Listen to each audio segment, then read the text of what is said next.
I found out my son was getting married through a Facebook post. No phone call, no invitation. Just a tagged photo from a neighbor showing Lucas in a tuxedo, standing beside Rachel, her smile wide and blinding. The caption read, "Couldn't be happier to see our boy get married." Our boy. I stared at those words, my chest tightening.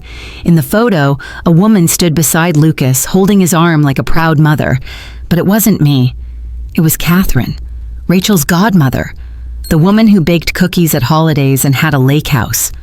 My heart sank, but I smiled, a quiet, practiced smile I had worn too many times before. "It's fine," I whispered to myself, folding laundry with trembling hands. "He's just busy. Busy forgetting the woman who raised him, busy building a life where I no longer existed." And that's when I knew. I had disappeared, quietly, entirely, and nobody even noticed.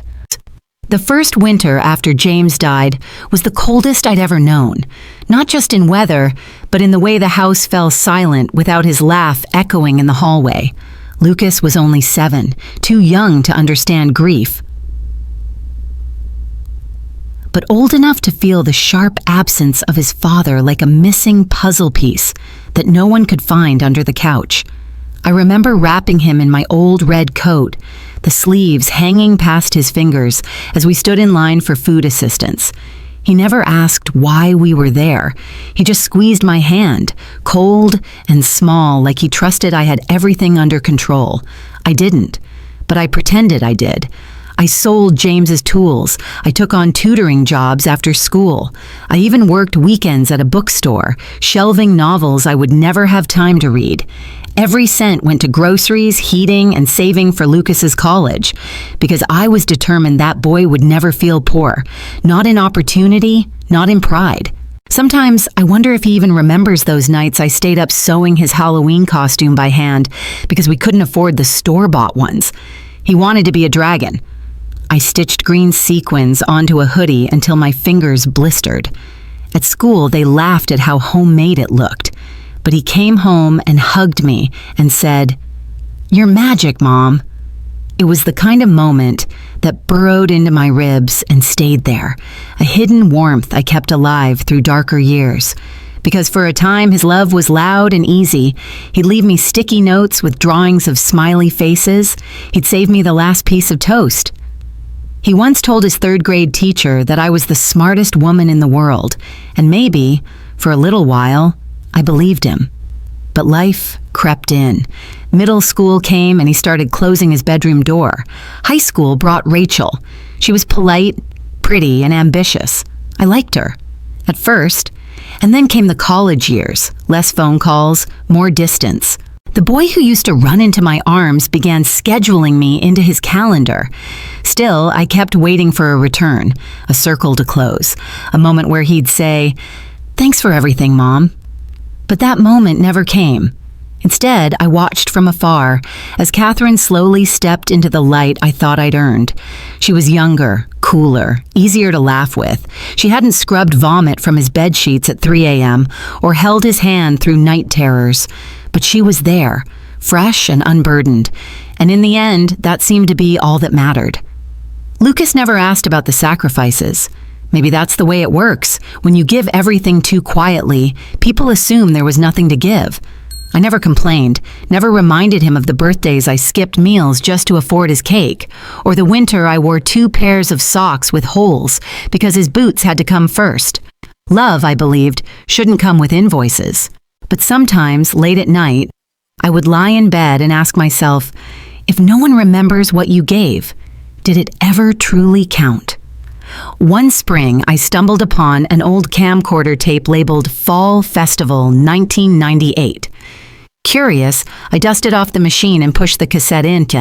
The screen flickered, and there he was, tiny Lucas, arms outstretched in a crooked paper crown, dancing on the school gym stage while I clapped like a lunatic in the background. But what struck me wasn't the performance. It was the end of the video.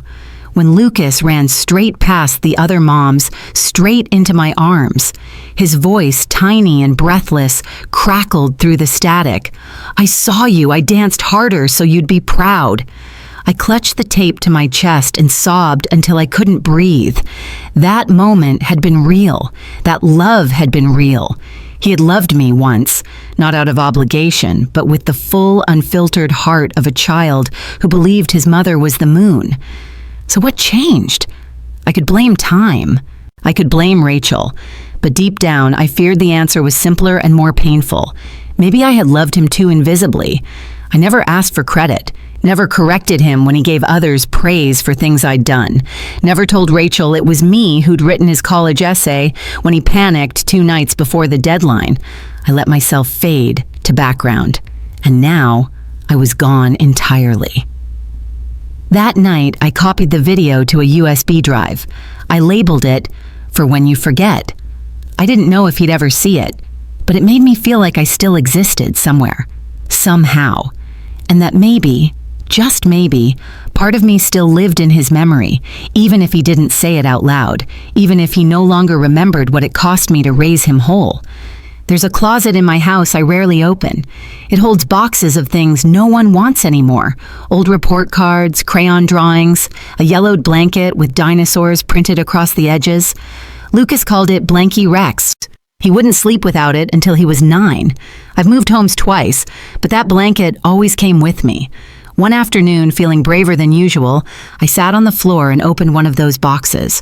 On top was a photo of Lucas in his graduation gown, arms slung casually around Rachel. I wasn't in the picture, though I'd been there. Front row, clutching flowers, cheering louder than anyone.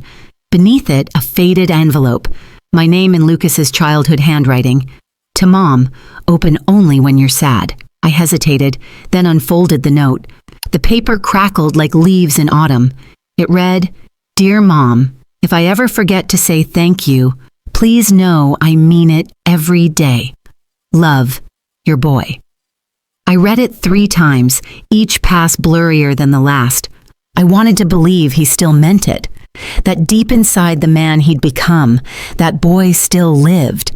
The one who ran into my arms after dance recitals. The one who wrote me apology notes in colorful markers for eating cookies before dinner. But reality has a cruel way of smudging old truths. Just last month, Lucas had come to visit. Briefly, hurriedly. He brought Rachel. She stayed in the car.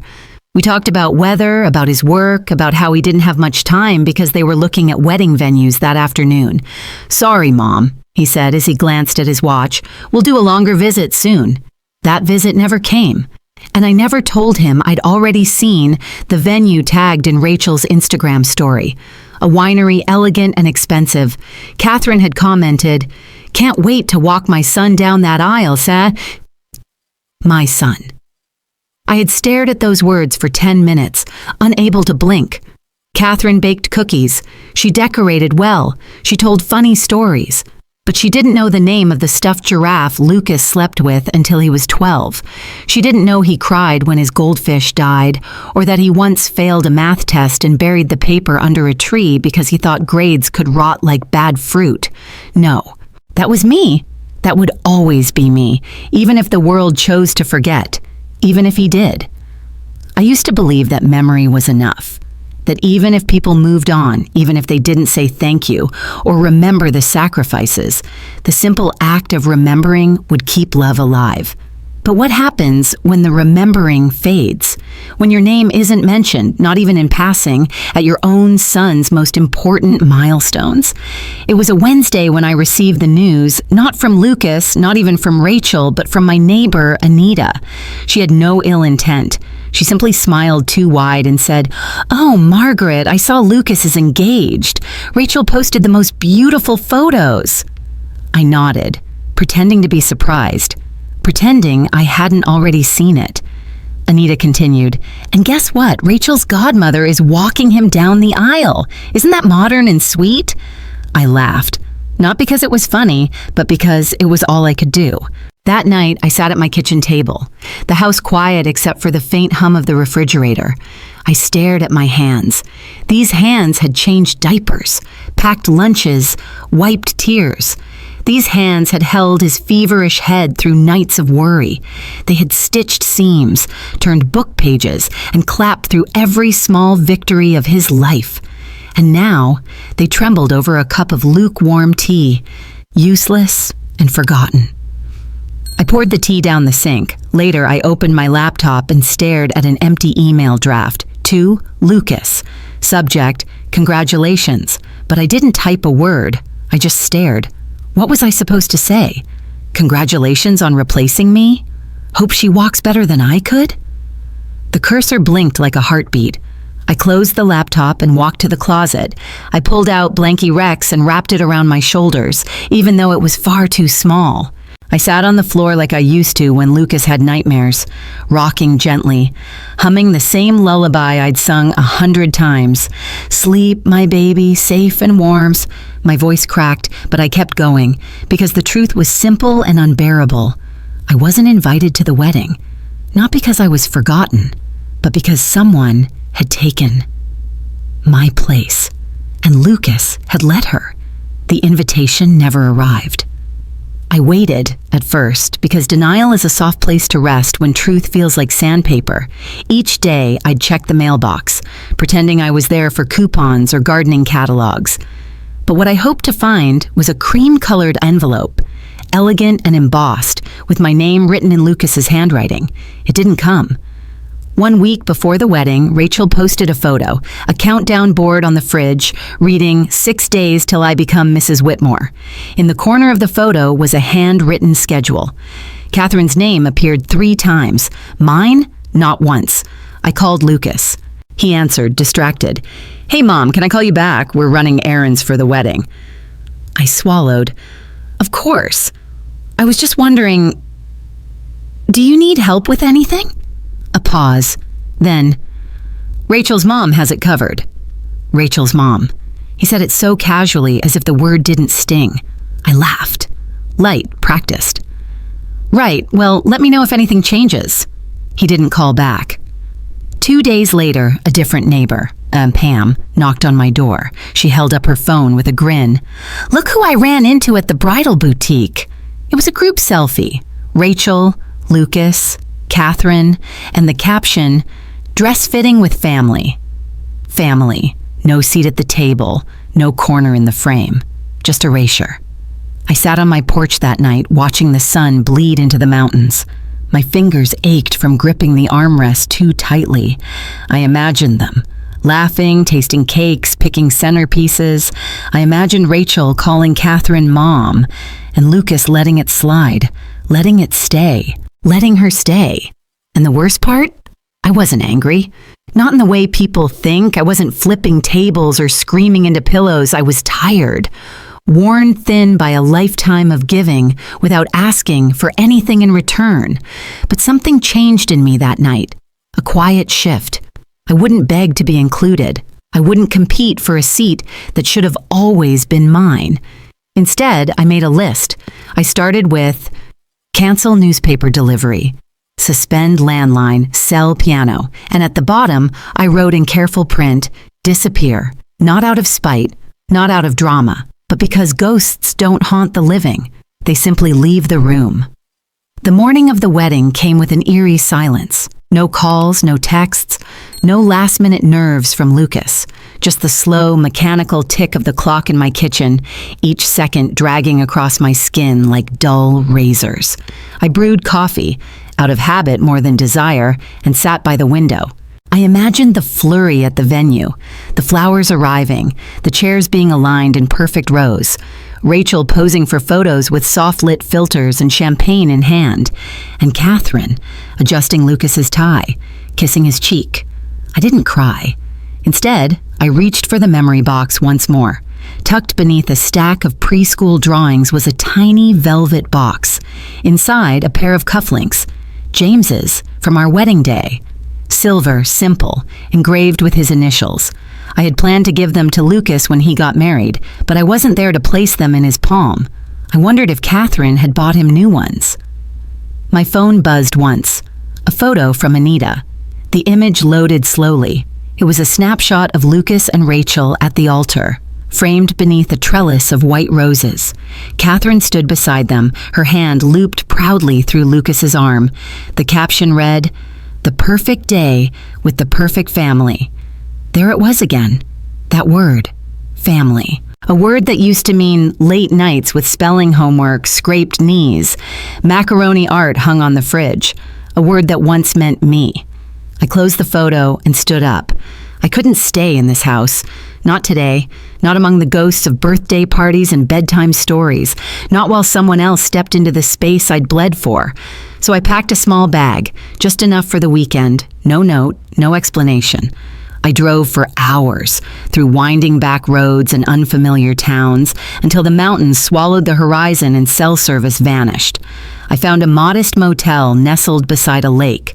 The sheets were thin, the decor outdated, but it was quiet. It was free. Free of reminders, free of watching myself be replaced in real time. That night, I sat by the water and watched my reflection blur and settle with the ripples, and I said the words out loud for the first time. They don't want me. Not whispered, not questioned, stated, final. A truth finally acknowledged. And in that strange, still moment, I felt something loosen inside me. Not forgiveness, not peace, but detachment, a beginning of an end. 2 weeks passed before anyone noticed I was gone. Maybe longer. The mailbox overflowed. The neighbor's cat lingered on my porch. Confused by the absence of the usual dish of milk. The front light stayed off, the way it does in homes where no one is expected. No one called. Not Lucas, not Rachel, not even Anita, who had always been quick with gossip and quicker with concern. I spent those weeks drifting through towns without names, sleeping in modest inns, eating diner food, reading books I'd always meant to finish. The world didn't stop spinning. No one stared. No one asked if I had children, a family, a home. It was freeing in the way numbness sometimes is. But the truth is, I didn't leave just to disappear. I left to see if I mattered enough for someone to come looking. They didn't. Then, late one morning, as I checked into a quiet lodge in the Smoky Mountains, I overheard the couple at the front desk chatting. "Did you see the wedding video Rachel posted?" The woman gushed. "Catherine looks stunning walking Lucas down the aisle." I cried. My body stiffened. I turned slowly. They were strangers, vacationers, but even here, hours away from my old life, the story of my erasure had found me. The man chuckled. "I still can't believe his real mom didn't come. I heard she was difficult." Difficult. That's what I'd become. Not the woman who raised him, not the mother who stitched dragons onto hoodies and taught him to spell perseverance. Just a difficult woman who couldn't even show up for her son's wedding. They didn't see me. I didn't speak. I simply turned and walked out. I sat in my car for nearly 20 minutes, the key in the ignition, my fingers trembling on the wheel. Not from anger, from finality. I wasn't just erased. I'd been rewritten. And Catherine? She had slipped into the role like a glove. Beautiful, accommodating, effortless. I was the problem that had been quietly solved. That afternoon, I deleted Lucas's contact from my phone. Not out of spite, out of mercy. For both of us. I told myself if he ever called, I would answer. If he knocked on my door, I'd open it. But I wouldn't chase ghosts anymore. Because I was tired of haunting a life that no longer had room for me. I returned home exactly 1 month after the wedding. Not because anyone asked me to, not because anyone noticed. I came back because the weight of wandering eventually becomes its own kind of grief. There are only so many highways a person can drive before the lines start to blur, before every motel room smells the same, before even silence feels crowded. The house greeted me like an abandoned diary, dust on the shelves, dead flowers in the vase. A voicemail light blinking, but only from the pharmacy, reminding me of a refill I no longer needed. I sat at the kitchen table, stared at the wood grain, and wondered if a mother could grieve a child who was still alive. Maybe I wasn't mourning his death. Maybe I was mourning my role in his life. A few days later, I received a package, unmarked, no return address. Inside was a small photo album, leather-bound. On the first page, a note in Rachel's handwriting. Thought you might want this. Love, R. I flipped through. Page after page of wedding photos, elegant, curated, glowing, and on every major spread, Catherine, her hand steady on Lucas's shoulder, her smile maternal, warm, permanent. On the last page, a single picture of me, not recent, not from the wedding. It was from Lucas's high school graduation, a moment when I'd hugged him too tightly, my face buried in his shoulder. I hadn't even known the camera was there. And under the photo, Rachel had written, "We didn't forget. We just didn't know how to include you." I closed the album gently, as if it might shatter in my hands. It wasn't an apology. It was a confession. And somehow, that made it worse, because they knew, they saw, and still, they made the choice. I put the album away, not in a place of honor, not in the memory box, in the attic, with the things I couldn't bring myself to throw away, but no longer wished to carry. That night, I made tea, real tea, sat in the backyard, looked at the stars, and for the first time in months, I didn't think about what I'd lost. I thought about what I might build next, not for them, for me. The decision didn't come all at once. It trickled in like morning light through dusty blinds, subtle, slow, but undeniable. I was going to leave, for real this time, not a weekend drive, not a retreat to silence. I was going to sell the house, disconnect the utilities, erase myself from the ledger of their lives, because staying meant waiting, and waiting was just a quieter form of begging. I started small. I canceled the newspaper. I gave away the plants. I donated books, clothes, dishes. Every object that held meaning once now felt like ballast. The hardest to let go was the piano. James had bought it after Lucas was born, said every child deserved music in their life. Lucas had banged on those keys until melodies emerged. He gave it up for sports by middle school, but I kept the bench dusted, hoping one day he'd return and sit beside me. He never did. I placed an ad. A young couple picked it up. The woman was pregnant. I watched them lift the bench, cradle it like something fragile. I didn't cry. Instead, I walked through the now echoing house and whispered goodbye, not to the walls or the memories, but to the woman I had been inside them. The real estate agent was efficient. The house sold in less than 2 weeks. Charming family home, the listing said. I wondered if Lucas ever saw it, if he recognized the windows he used to draw on with dry erase markers or the porch where he learned to ride a bike, if it even registered. I didn't leave a forwarding address. The final day, I stood on the sidewalk with a single suitcase and stared at the door one last time. There was no cinematic moment, no rush of sentiment, just a quiet, aching clarity. I was gone. And no one had tried to stop me. I drove west, toward mountains and mist, toward a place where no one knew my name or who I used to be. I found a cabin, small, weathered, tucked behind a row of fir trees. The porch creaked when I stepped on it. The plumbing whined, but the silence wasn't heavy. It was clean. It asked for nothing.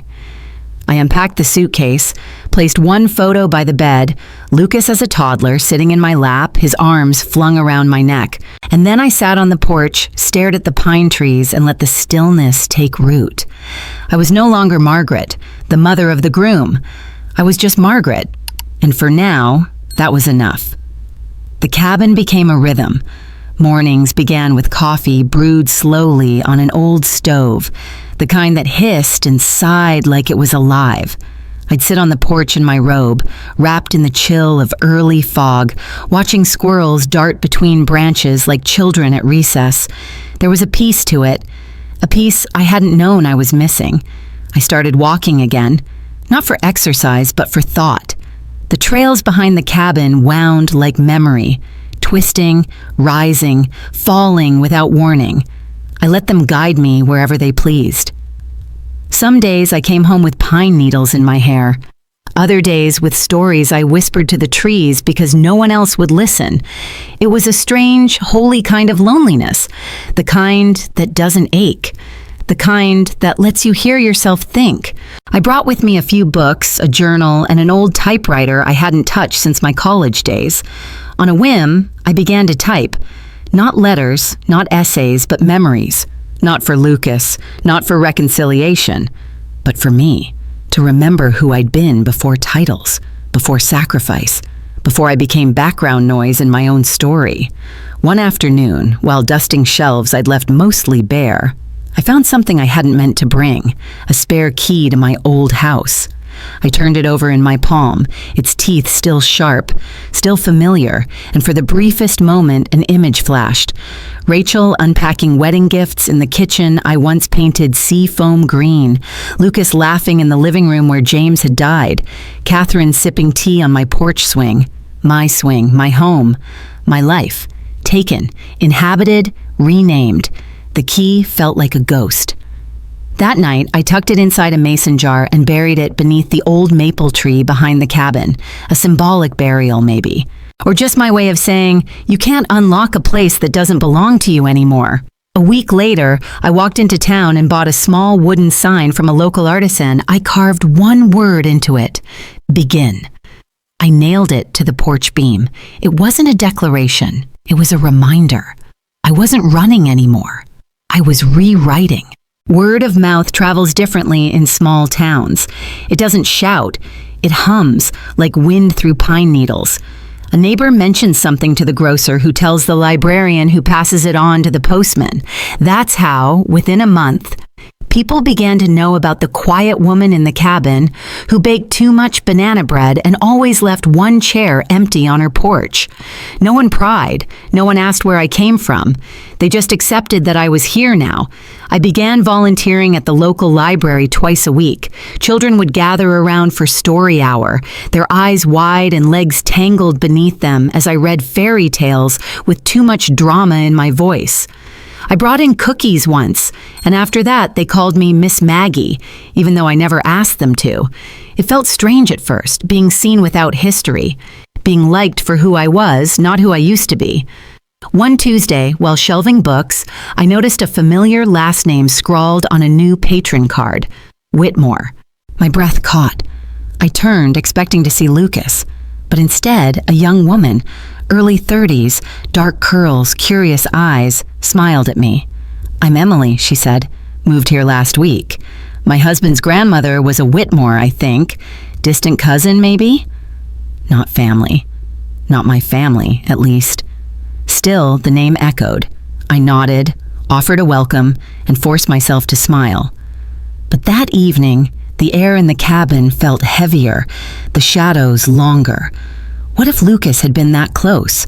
What if he'd passed through town, stopped at the market, walked these streets? Would I want him to find me? Or worse, what if he had and chose not to knock? That night, I reread some of the memories I'd typed. One in particular stood out, about the night Lucas had a fever so high I slept upright in a chair beside his bed, holding his hand like a prayer. He was 5. The next morning, he told me I'd kept the bad dreams away, and now I was the bad dream, erased, forgotten, rewritten. I shut the journal and stepped outside, letting the cold air slap my cheeks awake. I stared up at the stars, sharp and indifferent. For the first time since arriving, I whispered aloud, "Did I matter?" Not to the world, not to history, but to him?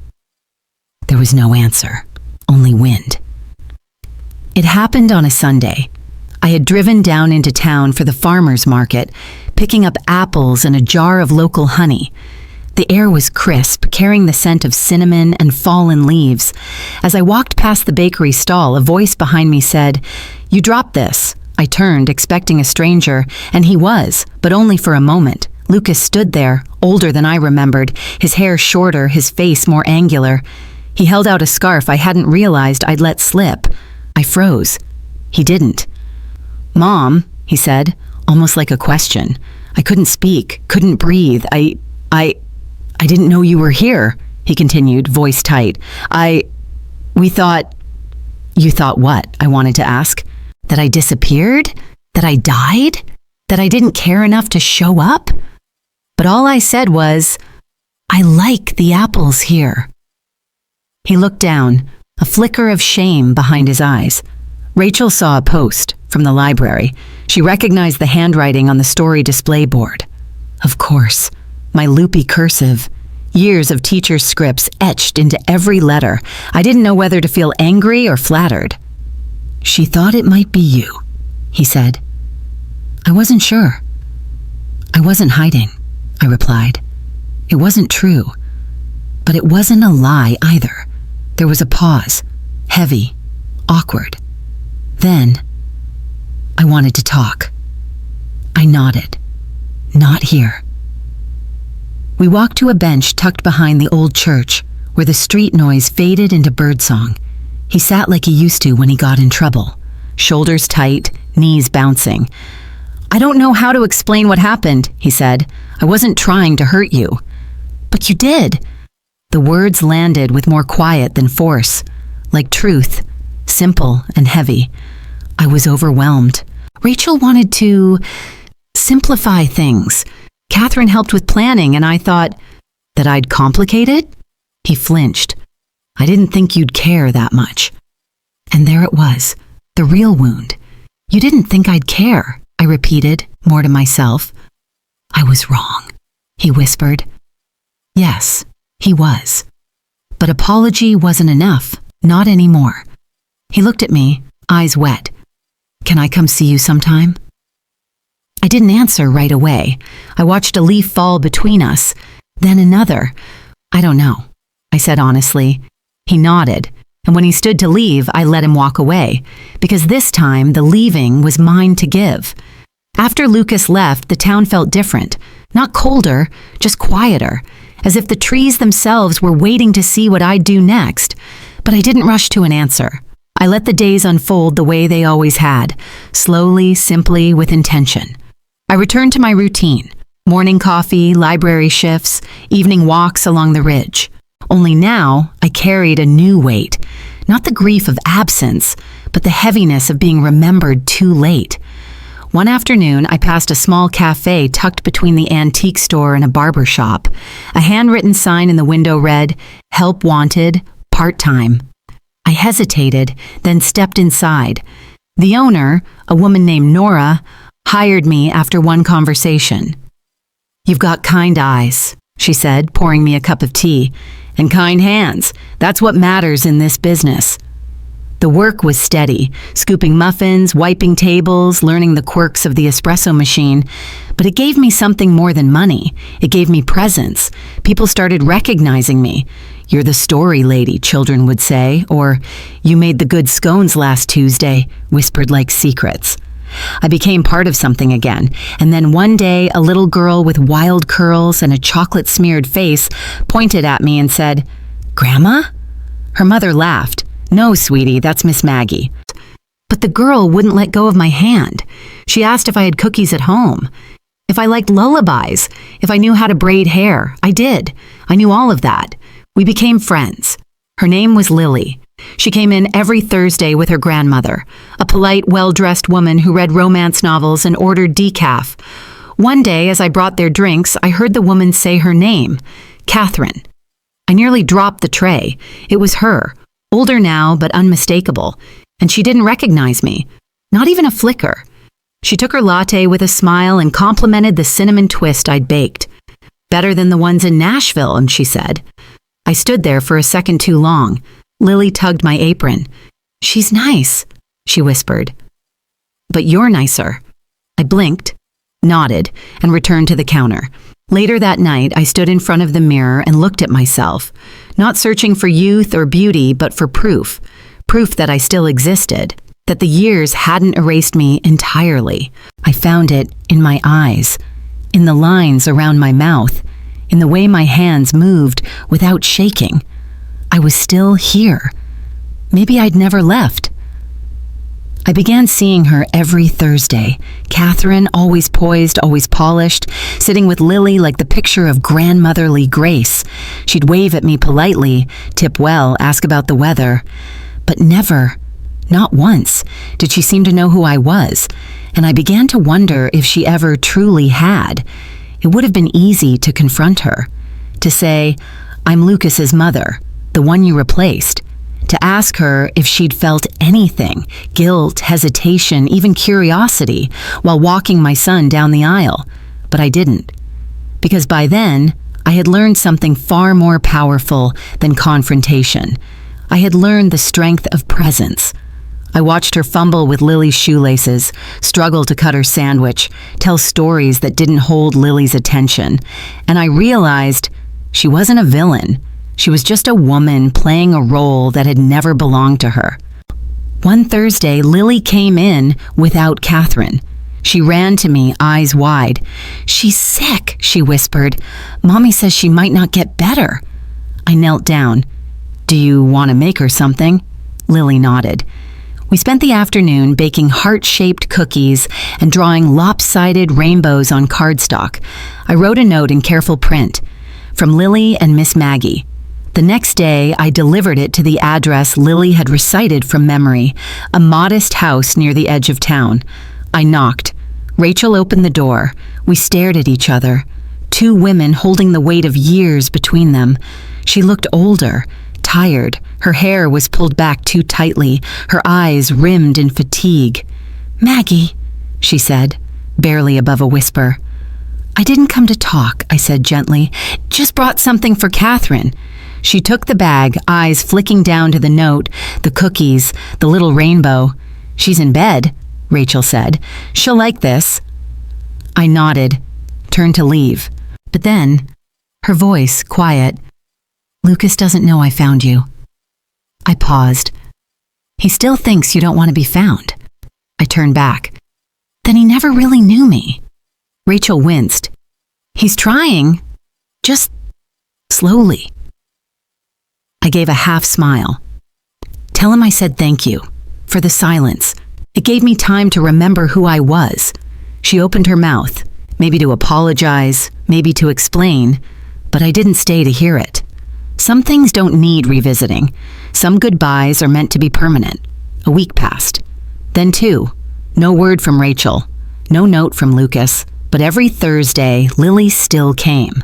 Sometimes with a sitter, sometimes with her father. Catherine's absence left a quiet echo in the cafe, but no one spoke of it. One morning, as I refilled the sugar canisters, Lily slipped behind the counter. She held out a wrinkled paper heart folded unevenly. "For you," she said, grinning. I opened it. Inside, a drawing. 3 stick figures. One tall, one medium, one tiny. Above them, messy crayon letters, me plus Miss Maggie plus my grandma in heaven. I blinked. "In heaven?" I asked gently. Lily nodded. "Mommy said she flew away last night, like a bird." I knelt beside her. "I'm so sorry, sweetheart." She shrugged in that strange, resilient way children do. "She was tired." "You're not tired. You still make cookies." I smiled through the burn in my eyes. "Yes, I do." Later that evening, after the cafe closed, I sat alone on the porch of the cabin, watching moths flirt with the porch light. I held Lily's heart in my lap, tracing the edges like a prayer. Catherine was gone, and with her, the final thread that tied me to the pain of being replaced. I thought I'd feel relief, but what I felt was breath, a long, clean breath that filled every part of me. Grief doesn't always leave when the person does.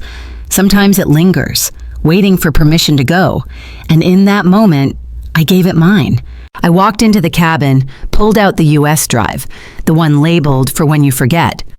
I plugged it into the old laptop, let the screen flicker to life. There it was.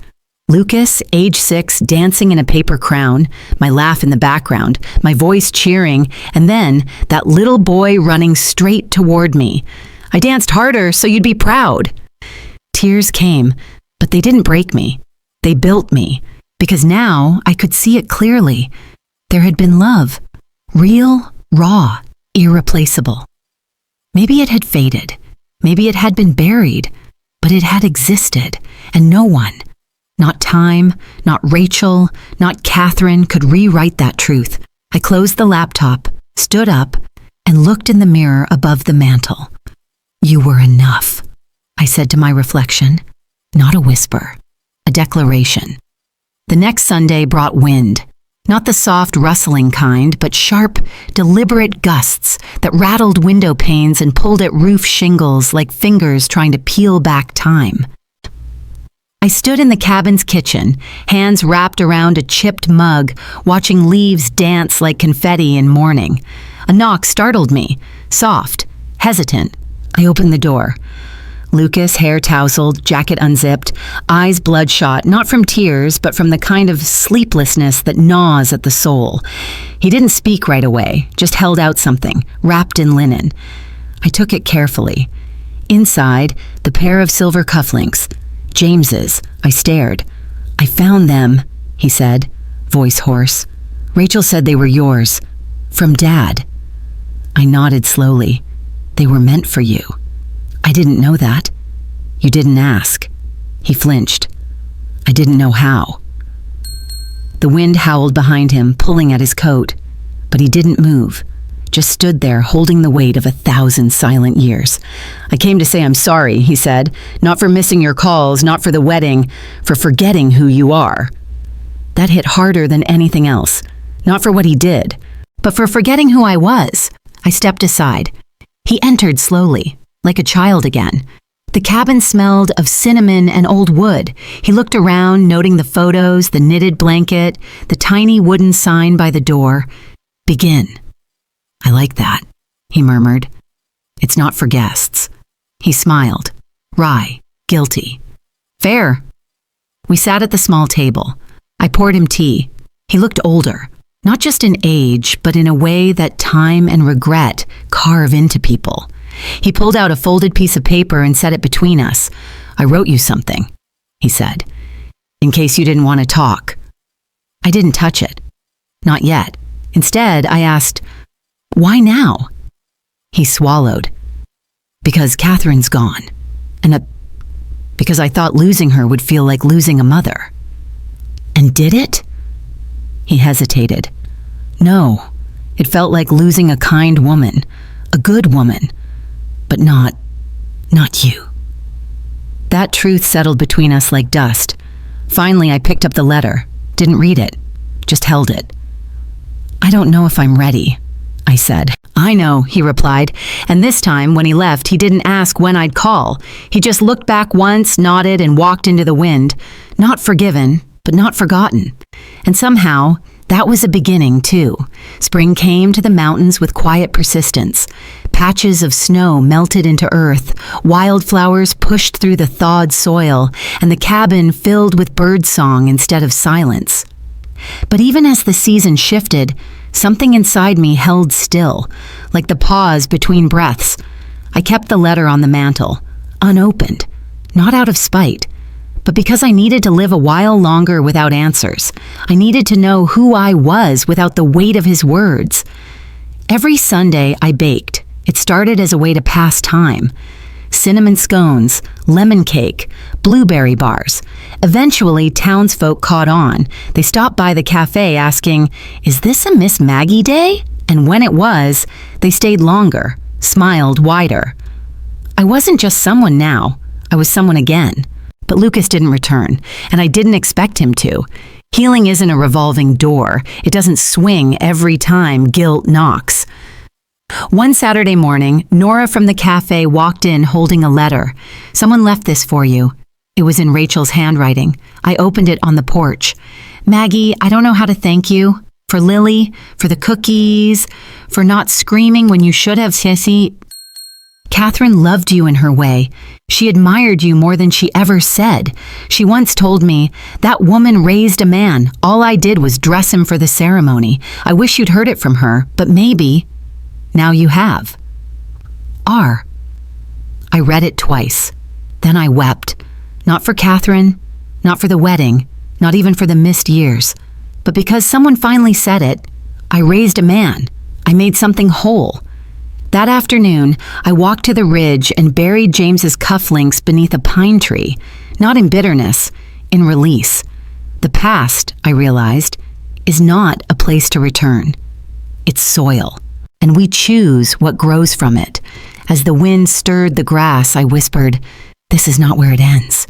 And for the first time in a long, long while, I believed myself. I didn't open Lucas's letter until the lilacs bloomed. It had sat quietly on the mantel, collecting whispers from the wind, patient in a way most apologies aren't. When I finally slid it open, the paper trembled like it had waited its whole life to be read. His handwriting hadn't changed, not from the crooked cards he made in elementary school, not from the notes he left on the fridge as a teen, slanted, slightly rushed, like his thoughts were always just one step ahead of his pen. Mom, I know I don't get to ask for much, maybe not even this, but I want to try. I want to remember the things I forgot. I want to hear the stories I missed while looking away. I want to sit at a table and know the woman who raised me didn't disappear. She stepped back, and I'm ready, if you'll have me, to step forward, not as a child asking for more, but as a man finally understanding the cost. I folded the letter slowly, letting every word sink like seeds.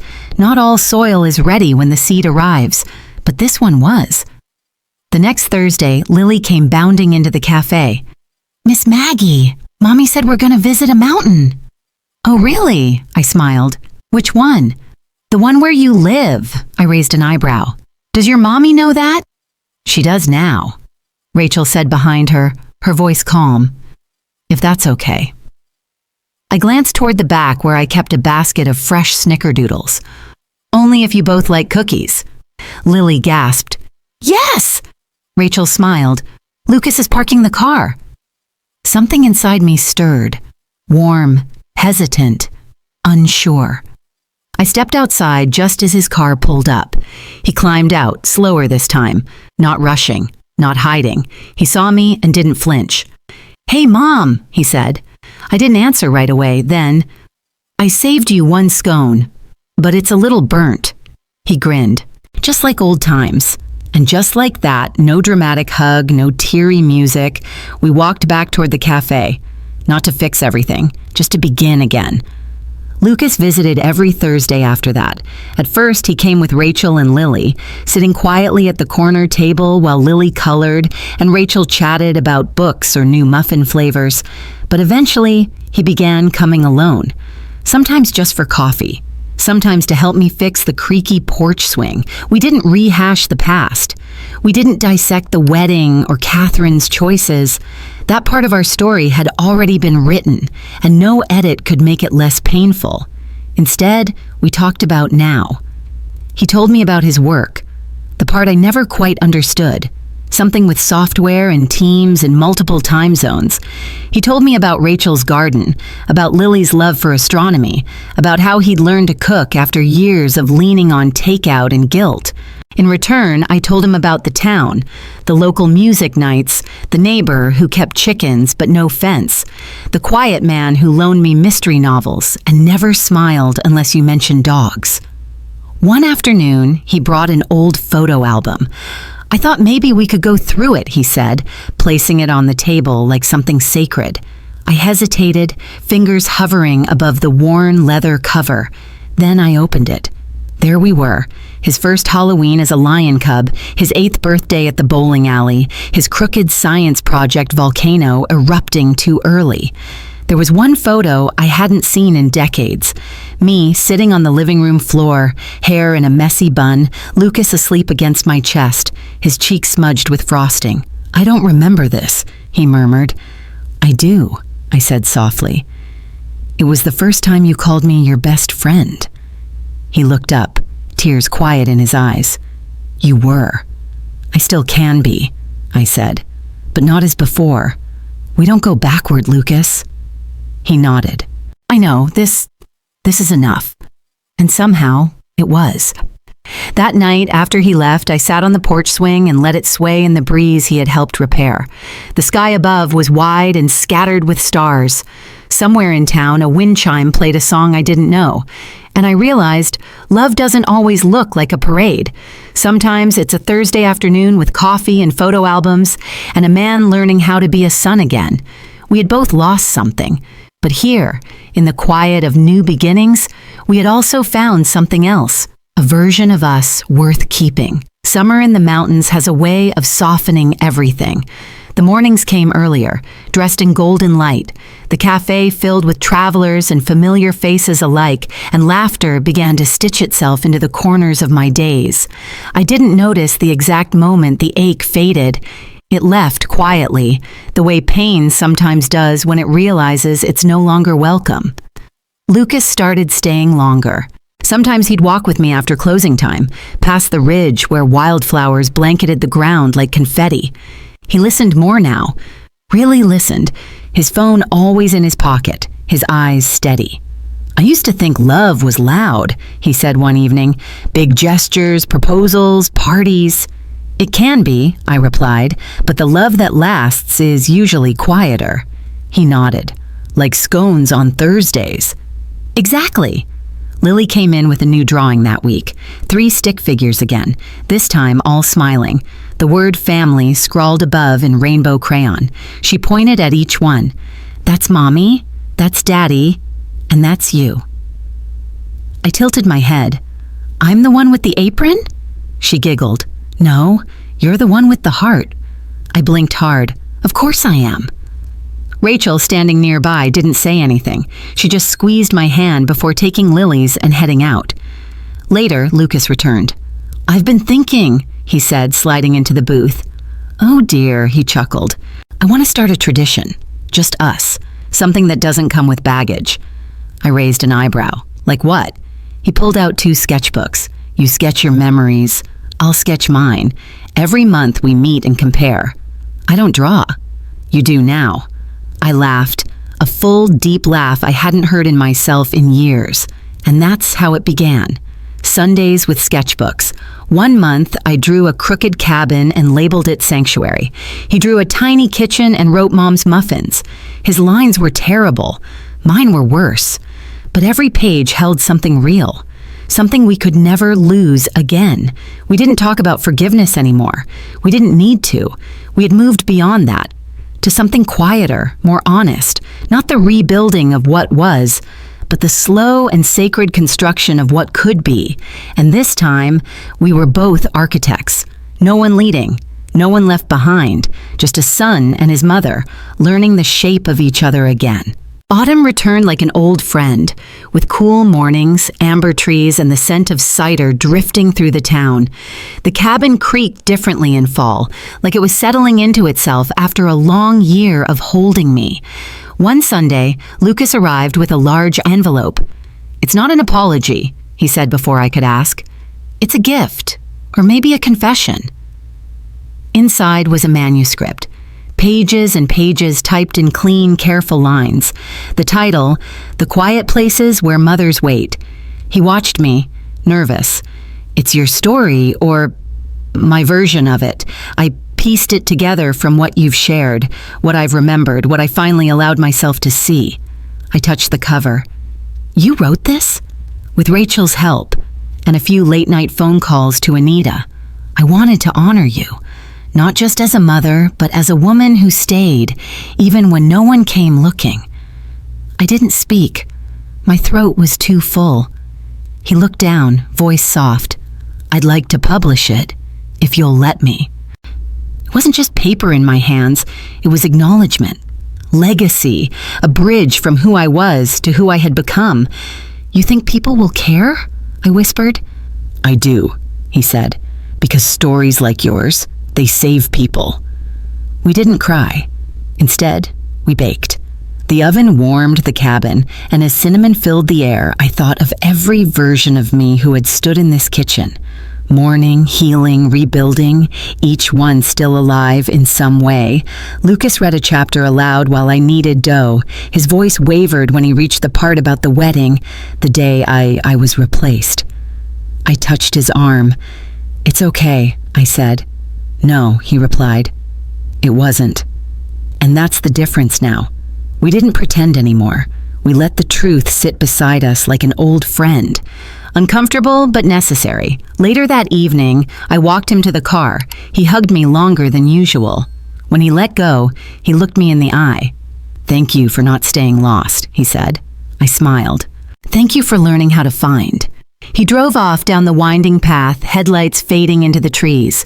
I stood in the cold manuscript pressed to my chest and realized this wasn't the end of our story. It was just a different kind of beginning. And this time, I would be in every chapter. A month after Lucas handed me the manuscript, I received a letter from a small publishing house in Vermont. They wanted to print it, not in bulk, not for bestseller lists, but as a quiet collection, a memoir disguised as fiction. I said yes, not for fame, not for money, but because somewhere, someone like me might be sitting in a quiet house, wondering if their story mattered, and maybe they'd open this book and find themselves in its pages, not just in the pain, but in the persistence. The publisher asked if I wanted to include a photo. I declined. Let the words be enough, I told them. Lucas offered to do a small reading at the town library. We'll call it a celebration, he said, or maybe just a thank you. The evening was simple. String lights, folded chairs, cookies, tea. I read the opening paragraph, voice steady, hands calm. I once disappeared from my own life. Not because I was forgotten, but because I let the forgetting happen. And this is the story of how I found my way back. Not to who I was, but to who I chose to become. People clapped. A few cried. One woman came up after and whispered, "Thank you. My daughter stopped talking to me 5 years ago. Tonight I feel a little less invisible." That was the moment I knew it had all been worth it. Not just the heartbreak, but the healing. After the reading, Lucas stood beside me, a hand on my shoulder. "Proud of you," he said. "I'm proud of me too." The cafe placed a copy by the register. The library requested a signed edition. Even Lily asked for one, with sparkles on the cover. I gave her mine, with a hand-drawn star inside. Then, one morning, I received a letter, handwritten, from someone I didn't know. It read, "I'm a mother too. I thought I'd lost everything when my son married and moved across the country. Your story reminded me I haven't lost love, just location. Thank you for helping me remember that I still matter." I folded the letter and placed it in a box labeled proof, not of success, but of survival. Because maybe that's what we all really want. Not to be extraordinary, but to be seen, to be known, to be remembered not for how quietly we endured pain, but for how bravely we chose joy again. And as the first snow began to fall, covering the cabin in soft white, I lit a candle by the window, not as a signal, not as a hope, just as a promise that no part of me would ever be hidden again. The snow kept falling. It blanketed the porch steps, softened the woods, and turned the path from my cabin into something out of a storybook. Each morning, I'd brush it off the railings, careful not to disturb the delicate stillness it left behind. Lucas came by once a week, sometimes twice, not always with news, sometimes just to sit beside me, sketchbook in hand, both of us quietly drawing. The silences between us no longer a void, but a comfort. One afternoon, he arrived with Lily, bundled in a blue puffer coat, cheeks pink from the cold. "She wanted to see where the story magic happens," he said, smiling. I led her inside. She gasped at the view from the back window where frost traced delicate patterns on the glass. "It's like a snow palace," she whispered. "You're its princess then," I replied. She twirled, arms out, and said, "No, you're the queen." Later, while she napped in a pile of quilts, Lucas stood in the doorway of the study. "You ever think you'd end up here?" he asked. I shook my head. "Not even once." "Regret it?" "No," I said. "I regret waiting so long to choose myself, but not where that choice led me." He nodded, his eyes far away. "I think I judged you for being human." I smiled softly. "And I judged you for forgetting I still was." He turned to leave, then paused. "What do you want now, Mom?" The question surprised me. For years, I hadn't let myself want anything. I had survived on duty, then bitterness, then silence. But now, I looked toward the hearth where the fire crackled softly. "I want more of this," I said. "Not noise, not praise, just peace that's been earned, and a life I don't have to explain to anyone." Lucas walked over and kissed my forehead. "Then that's what you'll have." That evening, after they left, I sat by the fire and opened a new page in my sketchbook. I drew the porch swing, the tiny candle in the window, the trail where footprints disappeared into snow. And at the bottom, I wrote, "Here is where I was lost. Here is where I was found." And both were beautiful. Because some stories don't need sequels. Some stories just need space to breathe, and in that breath, we begin again. The holidays came gently, not with glitter or grandeur, but with warmth that lived in small things. A wool blanket, the smell of clove, a letter tucked under my door. It was from Rachel. Not long, just a few sentences. "Maggie, thank you for choosing peace when you had every right not to. For Lily's sake and maybe my own. I hope we can keep building something different, something kind. With respect, Rachel." I sat with the letter in my lap for a long time. The woman who once replaced me was now reaching not for forgiveness, but for understanding. And somehow, that mattered more. That night, I lit 3 candles on the windowsill, one for James, one for the life I left behind, and one for everything that had grown since. Lucas came by the next morning carrying cinnamon rolls in a small wooden box. "Lily insisted you open it before Christmas." Inside was a tiny snow globe, a cabin, a swing, a figure standing at the porch in a red scarf. There was a note attached, written in her uneven print. "This is you. You are where the warm lives." I pressed the globe to my chest, swallowing the lump in my throat. Lucas reached over, gently placed his hand on mine. "We're okay now, aren't we?" I looked at him, older, softer, and mine again. "We are," I said, "because we earned it." That afternoon, we walked into town together. No purpose, no performance, just 2 people who had come through the fire and found each other on the other side. People waved, smiled, called out, "Morning, Maggie," like I had always belonged, and maybe now I finally did. In the bookstore window, a display had been set up. My book, The Quiet Places Where Mothers Wait. Beside it, a card in neat handwriting, local author, Quiet Strength. I didn't need anyone to know it was mine. I just needed it to be there. That evening, I sat on the porch swing, a quilt over my knees, snow globe beside me. I thought about the word ending, how it used to sound so final, but now it just sounded like pause. Because life isn't a chapter to close or a door to lock.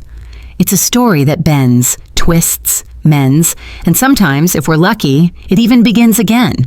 So I picked up my pen and turned the page,